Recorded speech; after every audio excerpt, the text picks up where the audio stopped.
Hey, hi people, I'm back. And we're into the book of 1 John. We're in chapter 2, and I have another beautiful key verse that I think is so worth pondering. Yesterday we spoke about the atoning sacrifice of Jesus. The fact that Jesus' sacrifice does it all. It is finished. It is tetelestai. It is all paid for in full. Talking about our sin. But now we see how God's love has other implications for us. Let me read to you this passage from verse 4. Let's go from there. The man who says, I know him, but does not do what he commands, is a liar, and the truth is not in him. That's a bit hectic, eh? But if anyone obeys his word, God's love is truly made complete in him. This is how we know we are in him. Whoever claims to live in him must walk as Jesus did. Now, it's this completeness of God's love. I thought God's love was complete in and of itself. Well, it is in connection with us.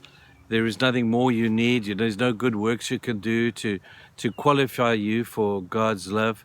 It's not a behavioral issue. God just loves. And that's because it's in his nature and in his essence and in his being to be a God of love. But it talks about completing God's love. And the implication is very strong that the completion comes when you pass it on. When you receive of the love of God, it is not complete until you've given it away. And so when we have to look at this, we say, man, it's so great to be recipients of God's love. God's love is amazing. It is awesome in every way. And I walk away redeemed, totally absolved from my sin, and he's taken from me. And God says, well, that's what I've done for you. Now, what are you going to do for somebody else? You see, the application of God's love is going to be seen through this. If you say you believe and don't do what the Bible says, then you're a liar. It's hectic words. You're a liar.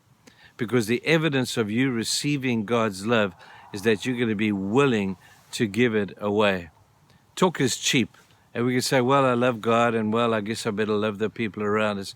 But the proof is going to be seen. When you've received it, you'll give it. That's why I just love that beautiful story in 2 Samuel of David. And he's probably sitting on his throne one day, and he sees Ziba, his servant, and he says, so Ziba, we have been recipients of so much of God's love. It is evidenced in our victories. It's evidenced in the peace in the land now. It's evidenced in the way the kingdom is coming together. Ziba, God has shown his love toward us. And Ziba stands there and says, yep, I guess so, O king. You're absolutely right. And then David says to Ziba, he says, so Ziba, is there anybody of the household of Saul that we can show goodness to? And Ziba looks at him and said, why would you want to do that? We hate the household of Saul. He's the previous king. He's the one who tried to kill you. He's the one who made life miserable for you. And you took him out and you took his kingdom. And now you're the king. Why would you want to do something nice and loving for him and for somebody from his family? And David said, hey, Ziba, you must have a short memory. We've just been talking about how good God has been to us and how much we have received of God's love. And God's love is not complete until we give it away, until we look for somebody to give it to. Go and find Mephibosheth.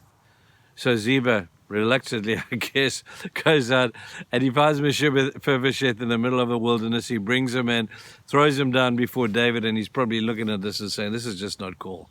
This is not how it should be. David smiles and says to Mephibosheth, stand to your feet. He's a cripple. And Mephibosheth tries the best he can to stand to his feet. And David said, look at me. Mephibosheth, but I'm just a dog in your sight. I'm as good as a dead dog. And David says, no, you're not. No, you're not. You're of great worth to me. And what I'm going to do is I'm going to give you back everything that your father Saul owned, your grandfather Saul. And I'm going to give it to you. And you're going to sit at my right hand of the table, and you're going to be my main man. Mephibosheth says, you must be joking. David said, I'm not joking at all. You see, God has given me so much love. God has given me so much of his goodness. I now want to make his love complete by giving it to you. Mephibosheth with both hands reached out and he took it. From that day on, Mephibosheth sat at David's right hand at the table. He became his main man. He was given back everything that his grandfather Saul owned, and David completed the circle of God's love. The circle is not complete until you give it away. Are you saying, I don't want to hear this stuff because I've got people that I don't like. I've got people who have wronged me, people who have been miserable in my business, people who have cheated me out, people who have taken stuff of value from me. And you mean I have to do something good for them? Yep, you have to do something good for them. If you want to prove that you have received of God's love, you need to be able to, first of all, forgive and then do something good for those people. Think of Joseph after he'd been trashed by his brothers. He didn't just forgive them.